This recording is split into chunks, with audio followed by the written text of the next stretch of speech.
please.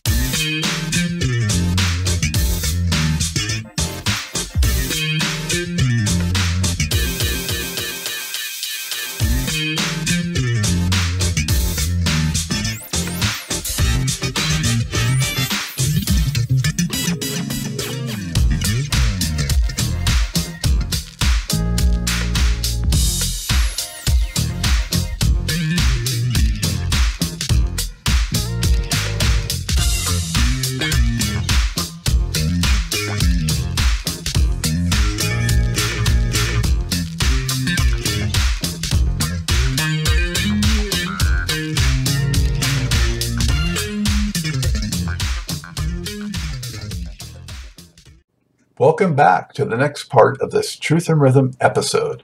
Be sure to subscribe to this channel. If you've already done so, please share it with friends.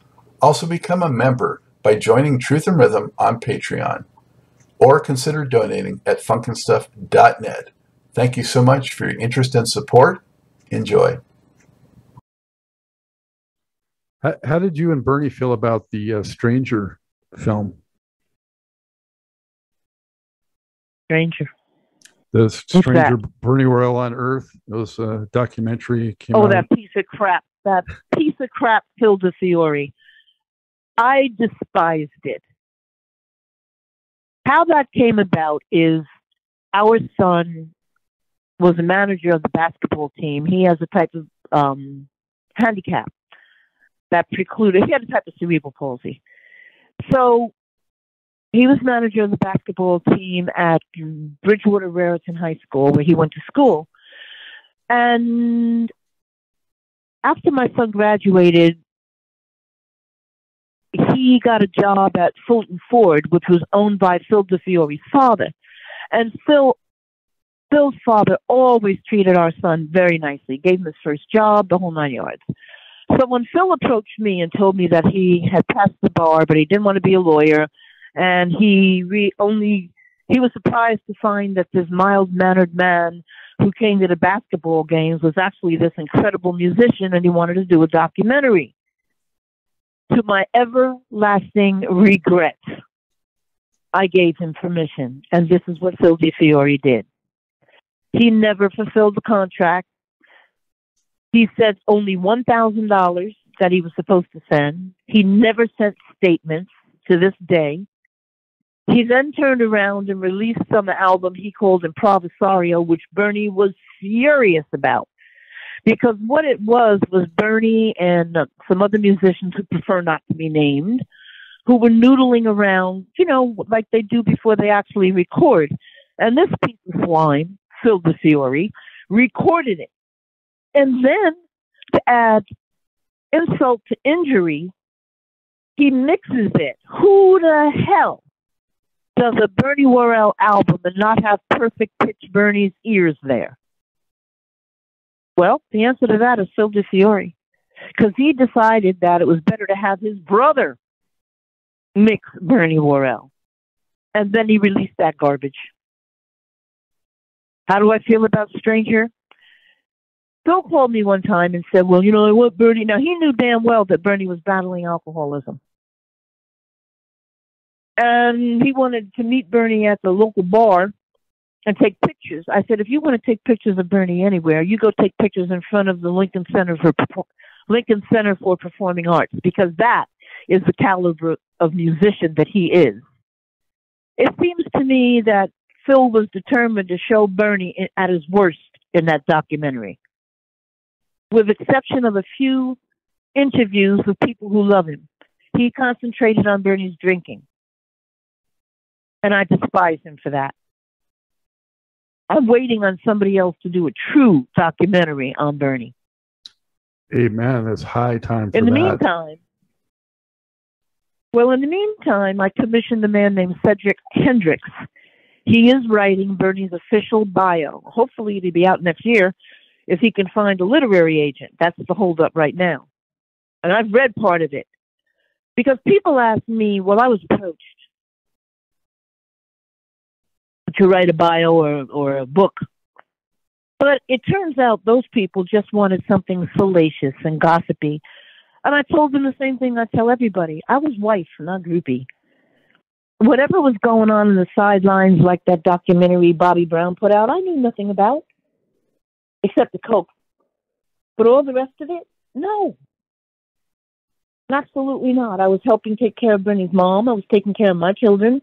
My son needed intensive therapies for the first 5 years of his life. Kid, who had time for that foolishness? So I decided that I wanted to have Bernie's real story told by a musicologist, by somebody who doesn't look at Bernie as, oh, he's the greatest funk keyboardist in the world. First of all, Bernie did not like that word greatest. He said nobody's the greatest or the best. Everybody hears what they hear and does what they do. And I believe that too. So Cedric is writing Bernie's bio, and he approached George's people, and they refused, period. I think they think it's going to be a hatchet job on George, but here's the real deal. George is just a blip on the horizon in Bernie's career. Bernie was so much more than just P-Funk. And the album that we will be releasing, hopefully no later than next year, but maybe this year, is going to prove that. For those people who think, I don't know Bernie Worrell. You don't. Do you remember hearing this song? Well, that was Bernie. You remember hearing that song? Well, that was Bernie. The B-52s, that was Bernie. Keith Richards, that was Bernie. Mtume, so forth. All of them. Even the P-Funk songs that George did not credit Bernie for, like Atomic Dog. And he tried to erase Bernie, like the Mothership exhibition at the Smithsonian. What a travesty that is. Even Bootsy agreed. Because long before Bootsy was there, Bernie Worrell was there. So how petty is it of George? How much is he showing his jealousy and low self-esteem to not have Bernie in his rightful place? Well, it's really interesting to hear that backstory on the Stranger documentary. I had no idea, and I was just really scratching my head, ever since I first saw that. So hopefully we'll get a documentary before too long that does it right and does it full justice. I mean, how could he even be proud of such garbage? And then to hear Tina at the very end, I worry about Bernie. Yeah, worry about your own drinking. How's that? Well, Judy, was the Rock and Roll Hall of Fame situation awkward also? Not for Bernie. Although I had been told by two separate entities, and neither one of them want to step forward and verify it, that there was active resistance from George's camp to Bernie being there until they pushed back. But if you look at that travesty, you'll see some individual, I don't remember his name, somebody they told me used to throw pieces of paper out into the audience with something that looks like a keyboard way down in front and Bernie Worrell way in the back. How do you do such a thing unless you're so jealous? Overton Lloyd, maybe? Overton Lloyd what? Was maybe the guy that throws the paper things in the audience? No, it was somebody who has a group out that wanted Bernie in it, and I blocked it. He has this group called 420 Funk Mob. Oh, Michael Clip Payne? Yeah, Clip. That's the one. Yeah. He's all the way up front with this little keyboard-looking thing, and Bernie's all the way in the back. How petty. Did you say so? And you noticed you didn't see the brides there, huh? No, I know the women. They didn't get they haven't gotten their due, it seems. Did you get along with the other wives, or you said you guys didn't socialize much, but did you have any interaction with the other wives? What other wives? What other wives? When I got there, there were no wives. Huh. I met Carol, George's wife, but I think that by that time she was so used to his shenanigans, she didn't know that I was permanent with Bernie. So she was nice, but there were no We didn't live near each other. Let me see, who else was married? Well, I understand many of them were married, but I never met their wives because they were busy living with other women in Detroit or wherever. So let me see, who else was the wife? Bernie and I got married after being together for 4 years or maybe 5, because I refused to get married. I didn't ever want to be married again. And then I think Ray got married to one of the ladies who sang at Hot Buttered Soul. She was nice. And then Gary and Linda got married. And I think that's it for wives, unless you know of some I don't. Did Bernie seem to admire any other keyboardists like Herbie Hancock or Stevie Wonder, or, did you ever sense that? Yeah, of course he did. Starting with Thelonious Monk, Herbie Hancock. Bernie appreciated all other musicians, period. I'll tell you a funny story. I don't remember why we were there, but there's a franchise of music schools, something, School of Rock, that's what it's called. And I had taken Bernie there to meet somebody because we used to do the Local and Legend Music Festival. And I went to go to the bathroom, and I hear somebody wailing away on the drums, and I couldn't see anybody. And as I got closer, I see this kid. Honest to God, he must have been all 4 feet tall. And he was bouncing up on the seat trying to reach the cymbals and bouncing back down to reach the bass drum. And I turned around and went back up Bernie and said, "You got to see this." So Bernie came with me and kept looking at me. I said, "No, just wait." And he hears the music and he starts to smile. And then he sees the kid and he just beamed from ear to ear. That kid later came and played at the Local and Legend Music Festival. I don't remember his name. So no, Bernie appreciated musicians, which is why they all loved him. Bernie never tried to overshadow anybody that wanted to learn something. It got to the point where the guitarists in P-Funk, especially Billy, would walk up to Bernie so they didn't have to use a tuning fork. They would just play and Bernie would do something and they would do something else. And they would keep doing it until Bernie nodded his head, and now your guitar's in tune. I have to tell you, Judy, I've done dozens of interviews with, people from jam bands through P-Funk that have worked with Bootsy. Worked with Bernie. And every one of them just could not speak more highly of the experience, that he was just so nice, so accommodating and helpful, like you're saying. And man, he's just thought of and spoken of so highly in musical circles. You know what they never understood, and I'm glad they didn't? They felt they needed Bernie, but Bernie needed them too. He didn't need adulation, even though that's nice. He didn't need being clapped for, even though that's nice. He needed interaction with other musicians, people who spoke his language. And he didn't care if you spoke it as well as he did, were just starting out, or you did it better, because he didn't think of things like that. It was, the best analogy, I think, is for Bernie, music truly was a language. And anybody who spoke that language, he spoke to. Did you have any interactions with Bill Laswell? Not many. As a matter of fact, not very much at all. Bill and Bernie interacted together. Bill is that rare person who I trusted, even after George, to not screw over Bernie. The only thing Bill ever did that I didn't like was when he let George Clinton on Bernie's Blacktronic Science album. For some reason, people seem to think George has to be involved for Bernie to get his due. And maybe they're right, as crazy as the music industry and fans are. But to me, it was just one more way of letting George make publishing on Bernie's back.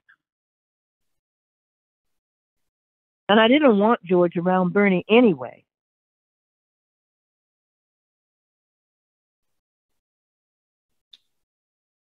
What's interesting with Bill Laswell is that so many of the former P-Funk players came and worked with him. Do you know if Bernie was involved in getting any of them on board with Bill Laswell, or how did all those other... He may have been.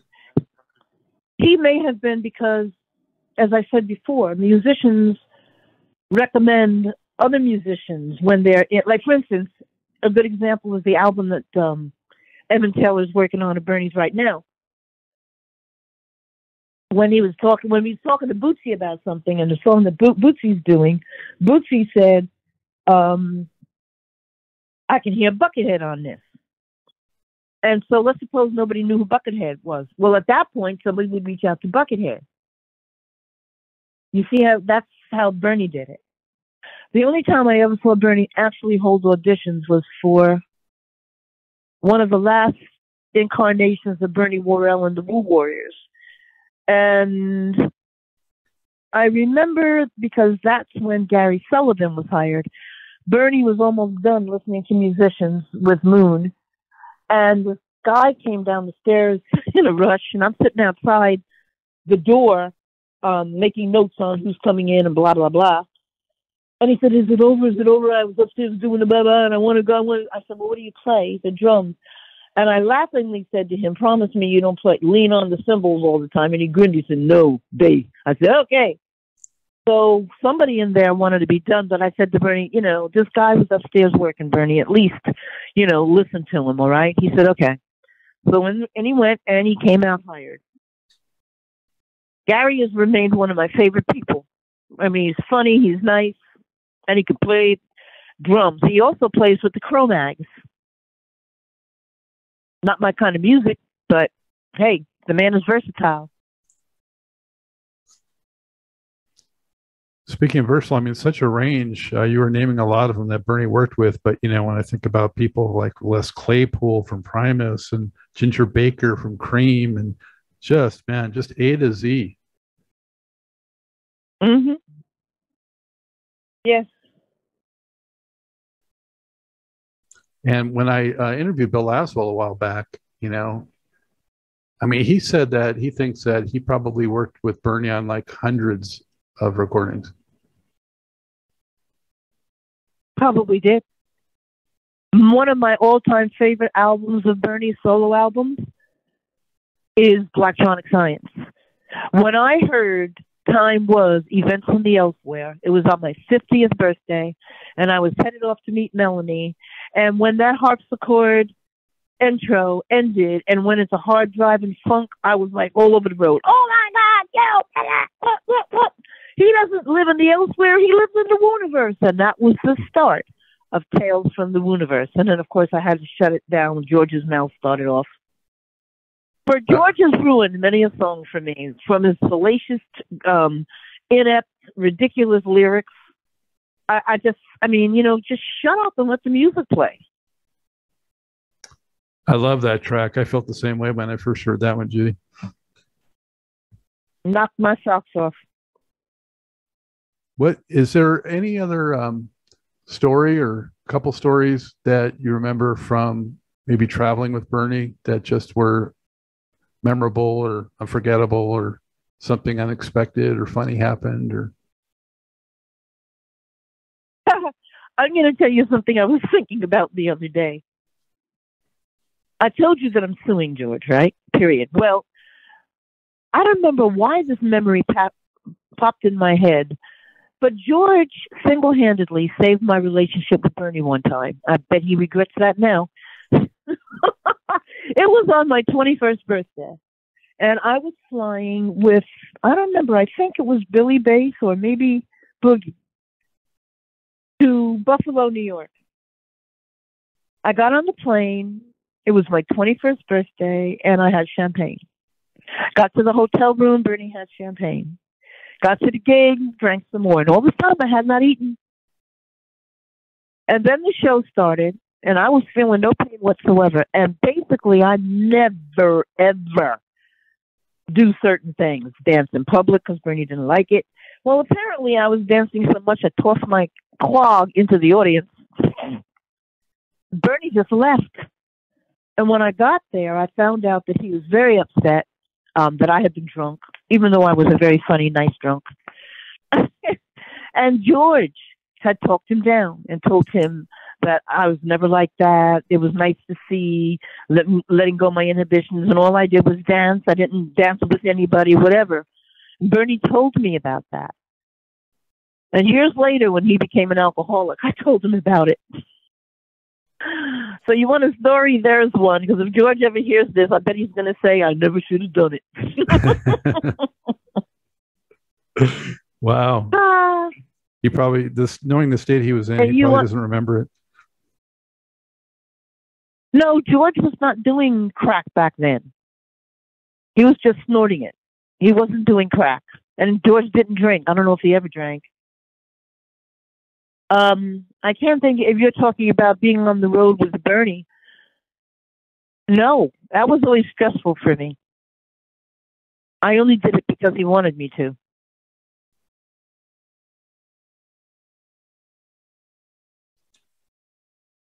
What happened with the David Letterman experience? He was on there. It looked like he was going to be part of that band, and it was interesting and exciting at the time, and it was short-lived. Yeah, well, what happened was Paul Schaefer invited Bernie on. Paul had been a fan of Bernie's for a long time. They were mutual fans of each other, actually.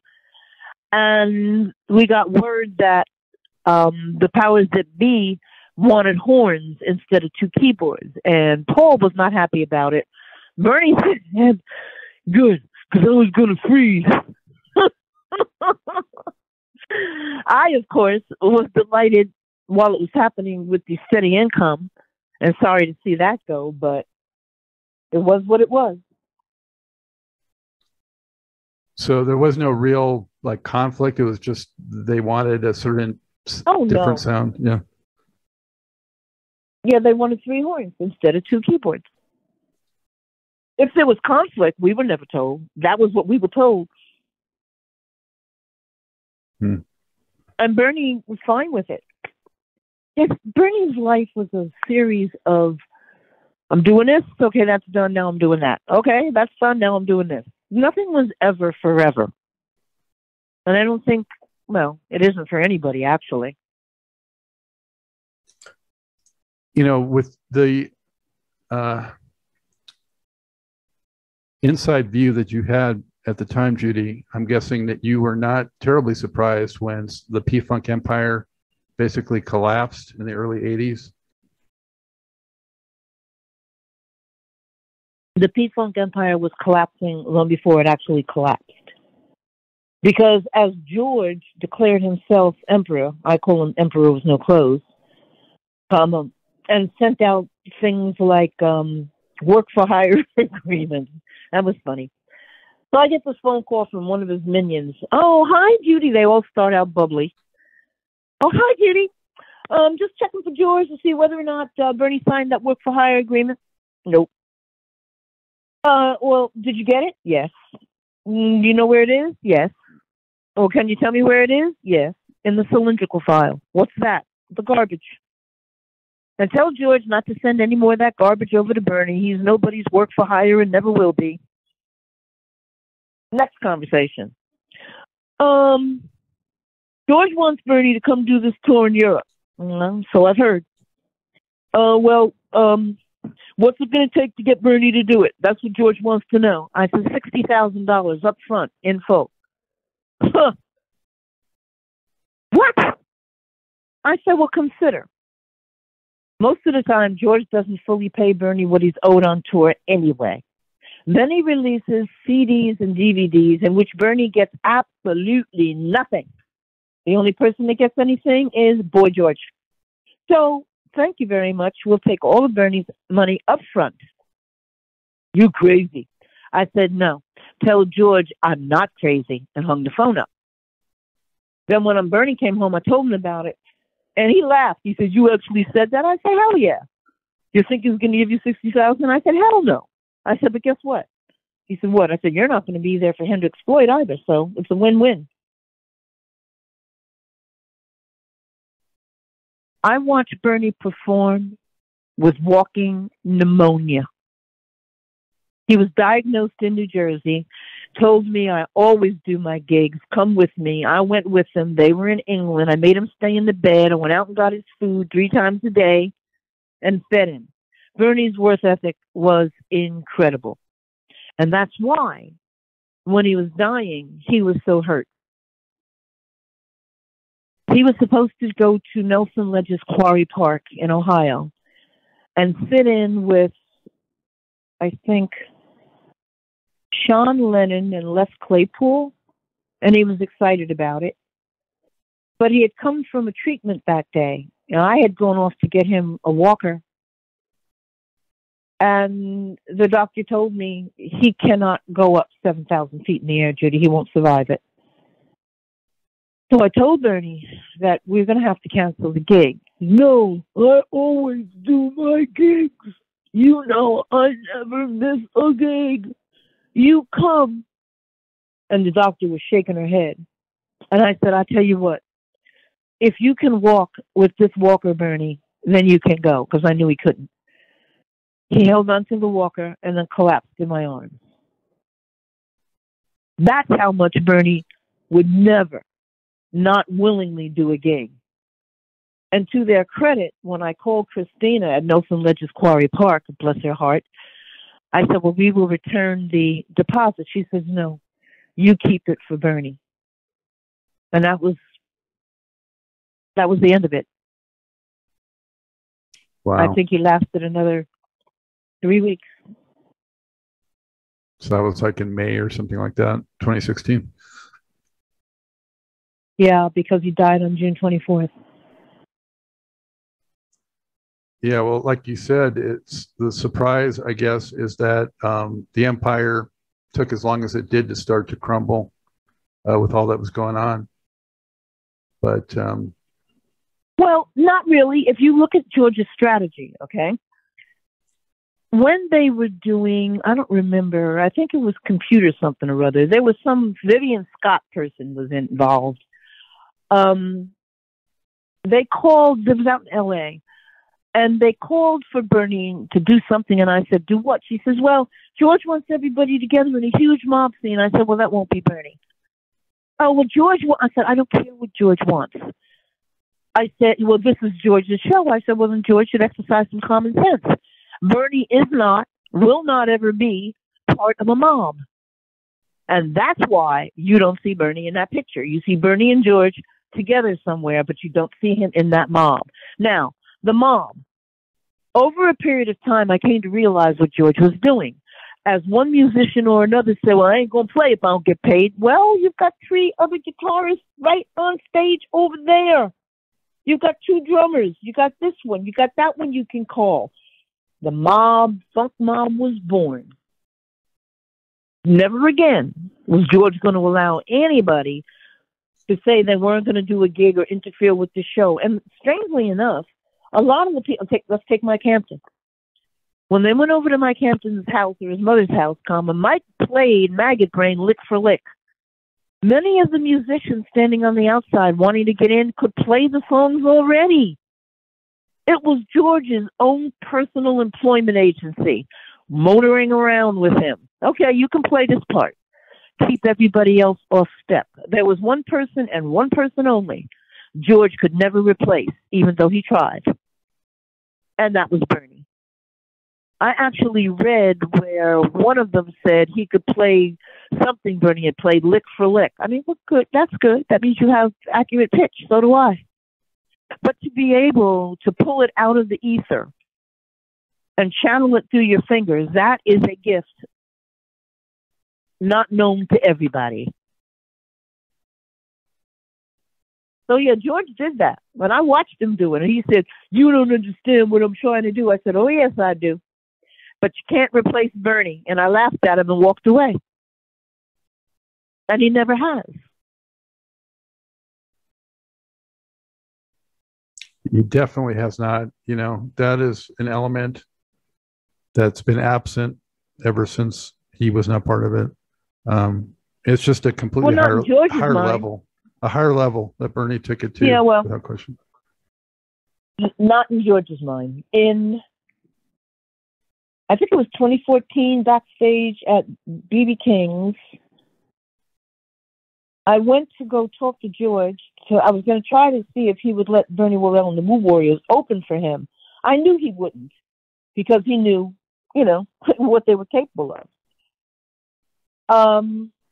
But I had to try.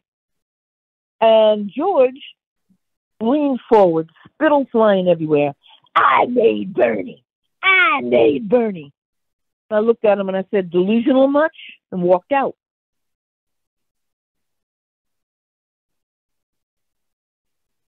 No, in George's mind, he did everything. He directed the music, told them what to play. I don't know what else was going on in the aberration he calls a mind, period. But that was a direct quote of what the crazy guy said to me in October, I think it was, 2014 at B.B. King's, backstage. Then I watched him go on stage when BWW was playing and put his back slimy arm around Bernie, and I just wanted to throw up. I never even told Bernie this for a couple of months. And even then he just shrugged. Yeah, well. George will be George kind of thing, right? Bernie's philosophy was let it go. This is what he basically said to me when he was dying. Let it go. I said, absolutely not. I said, Bernie, you are the only one that can do anything about what George has done to everybody. Because people will believe you. Because of your being a child prodigy, because of your classical education, because of the music you have already put out. Judy, did you happen to see Tear the Roof Off? That documentary? Is it about a bunch of them talking about George and Coke and women and that kind of thing? Yeah, that's it. No, when he got in touch with me for Bernie to participate, what I told him then was, Bernie will do it if you sign an agreement that should that documentary ever go public and you're making money off of it, that Bernie will share. And he just faded away. So I said no. And then I was glad he didn't, because as I said to somebody the other day who is very interested in the case against George, and I was asked why Bernie didn't participate, I said, I'm not interested in George's salacious activity, his reprehensible personal life, his drug usage, or any of that. I am dedicated to the day I drop dead, and I've set in motion that even if I die during this case, it goes on, to justice for Bernie. I don't want one penny more than's due to Bernie, and I don't want one penny less. And I want Bernie to take his rightful place in the lexicon of music for everything that he's done, which is why the bio, which is why the album coming out. Let's talk about that. Want to talk about that? Absolutely. What's the album when situation? Bernie was dying, and that's what I'm going to tell you. When we moved to Jersey, from Jersey to the state of Washington in 2015, there were all these heavy things, and I asked Bernie what they were, all the stuff I was working on and stuff from years, I don't know. Bernie's dying, I said, well, we talked about what to do with them. So what we're doing, I think I told you about Evan Taylor and CMH Records, right? Well, I got in touch with another record company first, and they came and got the tapes and digitized them. And then everything went rapidly downhill from there, period. So I got rid of them, and I got in touch with Evan. Originally, I was asking Evan and Bootsy and Will to recommend a record company that might want to do this. And then, I don't know how to pronounce it right, Loantica Records, Evan Taylor, is now working on it. And what we're doing is their songs that Bernie has keys on, and we're adding musicians to each track, each song. For instance, so far, Bootsy, Will, Stevie Wonder, Lily Hayden, Catherine Russell, Michael Moon Rubin are all going to be on it, and more are coming. the idea is something I said to a record company exec many years ago. Well, we don't understand the concept. You know, he's all over the place. Well, then advertise it all over the place. If he's jazz, put it in jazz. If he's this, he's that. And that's what we're doing. Every single genre that Bernie loves to play or played, classical. I'm right now they're trying to find a track that we can approach a reggae person to put on, because Bernie loved reggae. There's a classical keyboardist who's going to add some classical music to one of Bernie's keys. The idea is every single song represents Bernie's ability to play across all genres. And yes, there's some funk, but it's not just funk. Just like Bernie was not just funk. I'm very excited about it. Yeah, that sounds awesome. So you hope that'll come out in 2023? I wanted it to come out at the end of the year, but when I told the previous guy, he just dug his heels in, and I subsequently found out that he didn't really have a record company, even though he calls it a record company, but he had no staff, you know, nobody to do anything. So it took forever, and then other things fell apart. And then I don't want to badmouth him. Let's just say it's better I walked away and found Evan. Now things are progressing. Did Bernie leave a considerable amount of recordings that are not released? Not recordings, song ideas. As a matter of fact, when I got Evan on board, I was looking for something for him, and I came across tape cassettes that have Bernie's notes on it, like song ideas, a CD that might say reggae ? So I packaged them all up and I mailed them off to Evan last week. So he should have gotten them yesterday or the day before. Once he goes through that, we will know how much material we have for the future. Because that's it. That's all of it.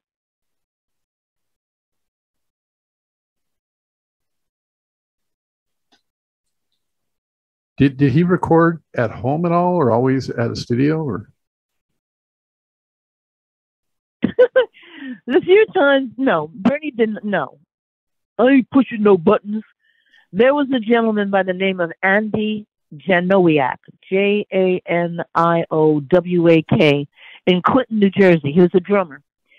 And he had a studio, and Bernie would go there. So Andy could push the buttons and not Bernie. He doesn't. That's why Bernie didn't want to front a group. He didn't like to be distracted from playing. I can't remember all those words. As a matter of fact, when he sang Red Hot Mama, I would usually be rolling, laughing my ass off somewhere, because he could never even get the first four lines right. Red Hot Mama from Louisiana, Alabama. You working too hard. Did you have to prod him? Did you have to prod him to sing? No, we had discussions about it. He would say, I don't want to. I would say, you have to. I ain't gonna. Yes, you are. Well, how can I make it easier? Well, then we'll get other people who not only play but can sing. Walk in, Catherine Russell. The woman, it comes from jazz royalty, and she plays the mandolin. Next time you see Catherine Russell anywhere, go see her. She is a vocalist, non-pare. Noted. How did Bernie connect with, I hope I pronounce it right, Queeks, the Native American band? That's exactly right, yes. Well, we were running a Kickstarter to try to buy a van for the group to travel in. And the Preston Singletary contributed, and one of the results of that was a either private performance or something. At any rate, Bernie came to Seattle, and he and Preston met, and Preston asked him to, do this album or to do a show or whatever. And Bernie called me. Preston and I talked. We worked out the terms. And Bernie loved it, absolutely loved it.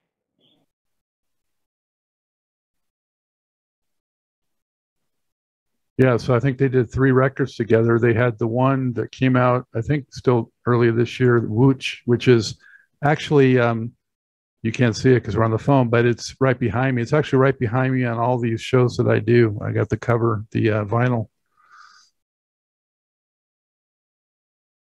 I think there's actually 4 albums, or probably more, but they just haven't got to them yet. This was a good example of Bernie, okay? And music being a language. So for Bernie, even though, okay, I think Preston is, and now again, I don't pronounce it correctly, Tiglit, and Rob is Sue, I believe. When they're playing and chanting, all of that is music to Bernie. So he fits because all sounds are music to Bernie. When Bernie was playing with Maxine Brown, I remember we went to a restaurant and Bernie was bored. I later would say a bored Bernie is a dangerous Bernie, but at any rate, I didn't know him well. And he sat there and took everybody's water glasses and sipped, and then sipped it down some more, and then did this, and then finally, I guess he sipped it where he wanted in each glass, and he took 2 butter knives and began making music. Maxine was embarrassed and said to me, "Can't you make him stop?" I said, "No." Everything was music to Bernie. So working with Kuik was another expression, like working with African musicians like Aib Dieng or any of the people that Bill Laswell introduced him to. Bernie thrived in that atmosphere. Absolutely thrived. Well, just talking to you and talking about his affinity for nature makes total sense with that connection. Brings more depth to it, knowing that. Somebody once asked Bernie if he wasn't a musician, what would he do? And he said something with animals. Well, I do dog rescue. And Bernie never knew when he came home if there would be 2 dogs or 5 dogs. When Melanie was in college and I would go out with Bernie, she would come over and take care of what she called the woo zoo. I remember one time we had, 1, 2, 3, 4 dogs, Himalayan cats, a cockatiel that Rita Coolidge had given our son, and a saltwater tank, 45-gallon saltwater tank, 55-gallon freshwater tank, and a 15-gallon freshwater tank in the kitchen. Oh, a lot of people don't know that Bernie and Jermaine Jackson co-produced one of Rita Coolidge's albums. A really nice lady. Yeah, first I heard of that. Yeah. Where did the whole woo concept come from? You know, did Bernie come up with that, or was it some George came up with, or what? Yes and no. Yes and no. I don't know who named the album All the Woo in the World, but I remember saying to me one time, I love you, I woo you, I love you, I woo you, and I laughed. And I said, do you know what woo means? To love you. I said, no, it means to entice. Yeah, like music entices. I said, exactly right. So when it came time for Bernie to go out on his own and Bernie Worrell and the Woo Warriors, we ran a little contest. And we asked people to name the group. And they came up with the Woo Warriors. And we kept it going with, we came out with a newsletter called The Wootopian. Somebody referred to Bernie as the Wizard of Woo. I said he came from the Wooniverse. And we just kept the whole Woo thing going. I remember with that that first one, the All the Woo in the World. I actually have a signed copy of that from Bernie. I caught up with him a show he did at, I think it was the Strand in Southern California, probably mid-90s, somewhere around there. And I didn't get to talk to him much, and he certainly seemed like a quiet guy, but he did sign the record. And I always thought, you know, that his keyboard seemed mixed kind of low. considering it's supposed to be his spotlight. So that was curious to me. Enter George Clinton. This has been amazing speaking with you about Bernie, Judie. I'm so appreciate it. Is there anything else you'd like to get out there to his fans and the world? Yeah, find me a literary agent. Yes, somebody find me a literary agent so Cedric can get this book out. Everybody needs to read Bernie's bio written by Cedric Hendricks because it is factual. It is all about Bernie. It's not bashing the nitwit. And if somebody does that, or they have someone in mind, how can they get that information to you? Oh, they can get it to you, and then you can let me know. Okay, I'll be the intermediary. I'm trying to be as low. Yeah, you can just. I don't want to give out my email addresses. I'm already inundated with all kinds of stuff, and then when all of this comes out, it'll be the same thing. I'm tired of explaining to people that I do not sign autographs. I have never in my life signed an autograph. I am not the talent. I will not do that. So, and people are curious. I mean, I understand that they're curious, and I try to be as open as I can, but I really just want to go retire back into my stained glass shed and do my stained glass and deal with my dogs and my memories. Do you ever feel like you've been unjustly villainized at times from the George camp? Oh, I don't care. Listen, a really good analogy is Donald Trump. The man has told over 30,000 verifiable lies, and yet there are people out there who don't believe it. They see his minions storming the Capitol, and they don't believe that. People don't like to have their images tarnished. And George has built one hellified image for himself. That is one reason why this case is so important. Because it is going to show the truth. I don't care what people say about me. I cared about one thing and one thing only. Justice for Bernie. I don't care about anybody else. I didn't love this man for close to 50 years. We weren't married to each other twice because we didn't have a deep connection. I took care of Bernie. He took care of me. And I'm going to finish taking care of him by getting justice for him. And if there's anybody out there that doesn't like it, well, I'm going to quote Bernie's mother. You can kiss my aunt in the country.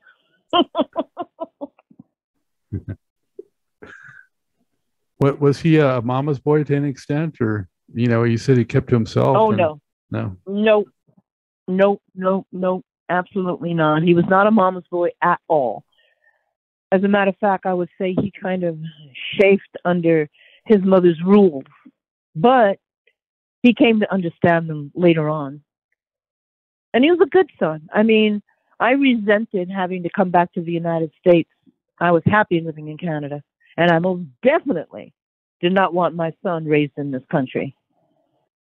But Bernie's mother told him she was dying, which she did 26 years later. And I had to respect the man who would come back and take care of his mom, even though it was me who ended up doing it. Bernie was a good son. And he was a good husband, and he was a great father to both of my children. Bernie only has one child, despite what some idiot is out there running around saying. And I know why he only has one child, and that'll be my secret.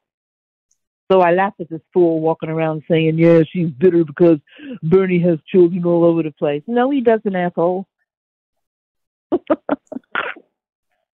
So as for what people say, I'll say what my mother used to say. They talked about Jesus Christ, so who are you? As long as I'm telling the truth, as long as I'm not garnishing the truth, then I don't have to worry about a thing. They only have to decide, what was that movie? You can't handle the truth. I bet, was it 40 years ago, 45 years ago, you probably didn't anticipate that George Clinton would still be doing this at 81 years old. The honest to God truth is I never gave a thought to George Clinton at all, because I realized that George has toured all these years on the music from the original P-Funk. All the songs that I hear that he does, he hasn't written anything original except for that crazy stuff. So he has been pimping, working on the backs of those musicians, those same musicians, all these years. He ought to be ashamed.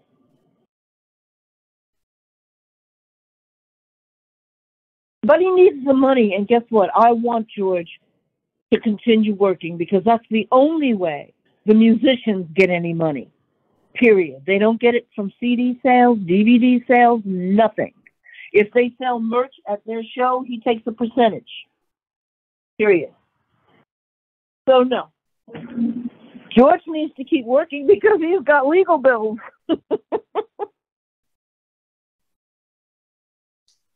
Yeah, I had Shirley Hayden on, and I think she said something similarly to that.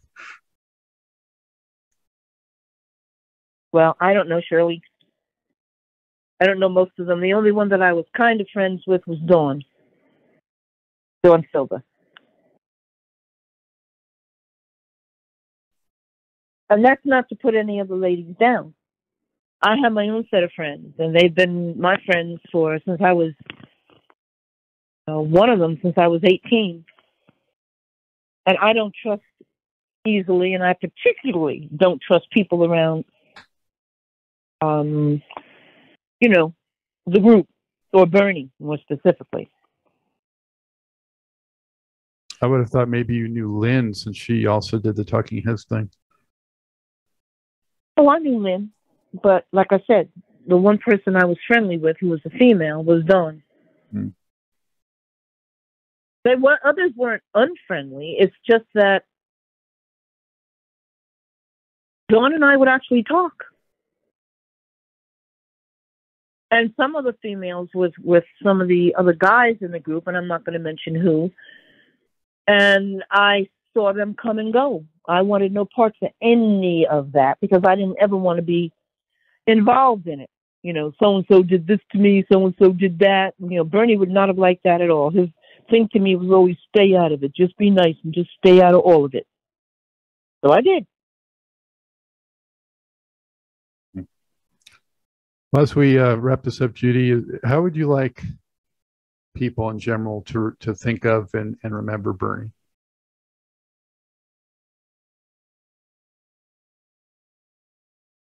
Just as he was, as a compassionate, humble genius.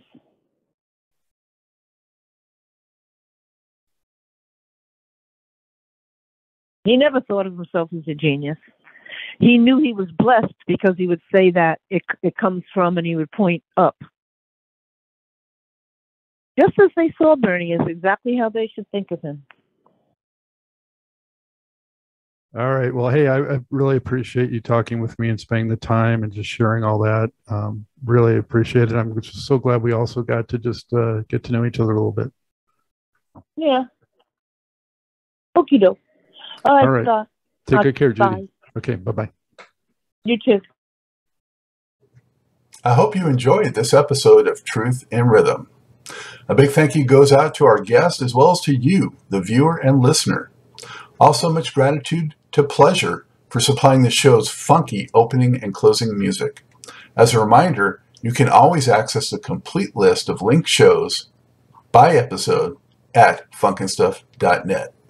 I urge you to support this program and receive the extra benefits along with that by subscribing to the Funk and Stuff channel on YouTube and sharing it with funk, R&B, and jazz lovers, joining Truth and Rhythm's membership program at Patreon, submitting a donation at funkandstuff.net, buying Everything is on the One, the First Guide to Funk book at Amazon, shopping at the Funky Things store for cool merchandise at funkandstuff.net, and linking through funkinstuff.net for all of your Amazon purchases. In addition, if you're an artist or anyone seeking proven, results-oriented professional marketing, PR, writing, or editing consultation or production, check out the media services section at funkinstuff.net. Also, I encourage you to drop me a line at scottg@funkinstuff.net. I love the feedback, suggestions, guest requests, appearance and sponsorship inquiries, and just talking about my favorite subject, groove-based music. For now, and as always, this is Scott Dr. GX Wellfine saying, keep on vibrating to the rhythm of the one.